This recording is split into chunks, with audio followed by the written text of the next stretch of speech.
Welcome back, everybody. We're back together with another video, and I guess in a way this is somewhat of a follow-up video to our video we put out last about George Lucas coming back to Star Wars, but this is really more related to Dave Filoni.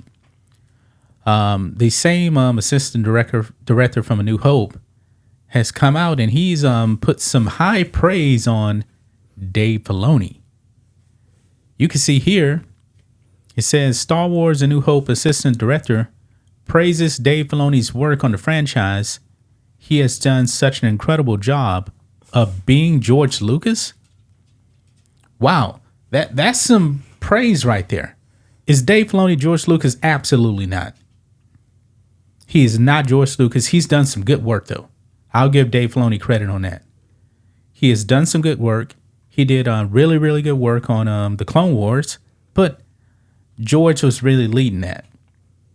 Even though Dave Filoni was the, what do they call it? The production director or whatever it was, but everything was under George Lucas. Now he doesn't have George, and he's having to do his own thing. I'll give him some credit, but he wasn't really being George Lucas because he wasn't leading anything, right? Mm-mm. No. I mean, outside of Clone Wars, the final season, those, how many episodes was it? 12? It was really, really good, especially the last 4. The middle 4 were awful, though. Remember, that was the ones with the Martez sisters and Ahsoka. It was terrible. That was some of the worst Star Wars. But the final 4 episodes were really, really good. Mm-hmm. That's with him actually leading right there. But when Dave Filoni finally got an opportunity to work on live action, and also, wait a minute, hold on, let me give him praise. I really did like Rebels. What about you? I like it. Yeah, Rebels was really good.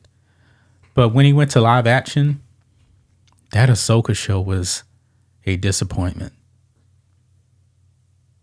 And he was leading that show. Mandalorian, that was more Jon Favreau. Mm-hmm. Dave Filoni was there with him, but it was really Jon Favreau. And of course, season 3 was a disaster. But that Ahsoka show was not good. I'm not going to put him in the same league with George Lucas. Because he made some questionable things. A lot of people have problems with Disney Star Wars, like the lightsaber really doesn't mean much anymore. He put that into the Ahsoka show. Maybe he wasn't fully in charge or something? No, he wasn't. His first full-time live-action role was the Ahsoka show. He got to direct some of the episodes of The Mandalorian because he had never done live-action. He had only done animated. And he did a good job with Rebels. He did a really good job. I like Rebels. But I'm not going to put him in this. I was wondering if someone asked him to change something. Well, he was actually coming in his old position. Mm-hmm. He was coming in on the back end and giving intake on stuff that was already done. But his new position now, he's going in before they even start shooting and giving feedback and stuff now. So we'll have to see how he actually does at that. But overall, he's not making any final say or anything like that. He's never going to be George Lucas. He's never going to have that kind of power. You know, because when George was running, he was running everything. And George wrote the stories, wrote scripts, directed. He did everything.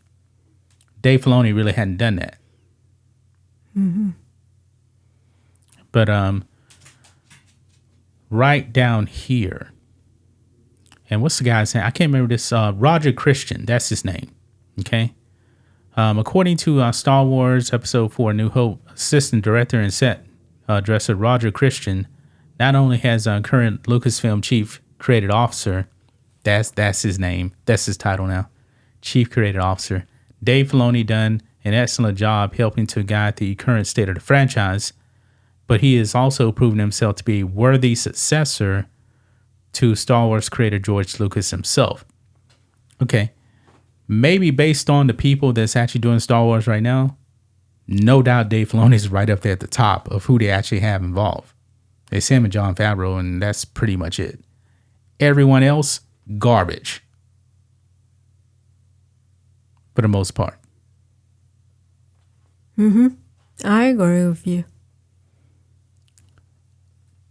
I still have questions about Dave Filoni.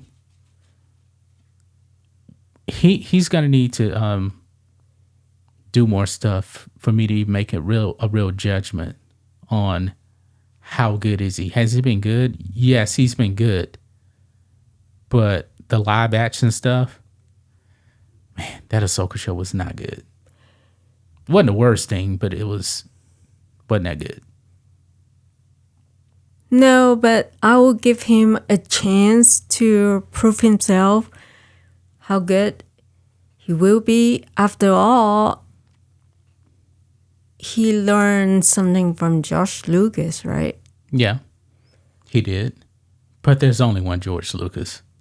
Well, of course, he probably will never be close to, be the same as George Lucas. Yeah. But maybe he will try to work on the live action more, and maybe he will improve.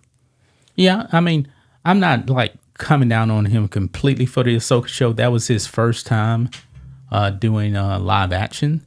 So he's going to have to, get more things under his belt. And I'm pretty sure that they're going to give him more opportunities, But a worthy successor to George Lucas, that's a bit of a stretch there for me. Yeah, it's kind of too much, but I wouldn't discredit him because after all, I guess he learned something from George Lucas, and I do like the anime, Yeah. the TV show. And I will give him more chance. I will see more of his live action work to see how it goes. Yeah. I mean, some of the biggest decisions made in the Clone Wars, that was from George himself. Like, the only reason why Ahsoka even exists is because George came up with the idea. And a lot of people now giving Dave Filoni credit for creating Ahsoka, but technically, George created Ahsoka. He wanted that. Also, the decision to bring back Darth Maul when everybody thought he was dead, that was George Lucas. That wasn't Dave Filoni. And George was writing all of these stories and everything like that. And I really wish that that Star Wars Underworld was actually going to be done because George was actually working on that before he sold Lucasfilm. And we got to see some of the stuff he was working on. I don't remember where it was. It looks pretty cool. It looks really, really cool. But to me, there'll never be a George Lucas. I'm not going to put anybody in the same sentence that's dealing with Star Wars, even Dave Filoni. As much as I even like The Mandalorian, season 1, season 2, Jon Favreau is not close to George Lucas. Not even close. No. So, yeah, that's some strong words right there. Well, guys, I think that's going to wrap it up. Hope you guys are going to have a very, very good weekend. We'll be back on Monday with another video. Until then, be safe. Goodbye.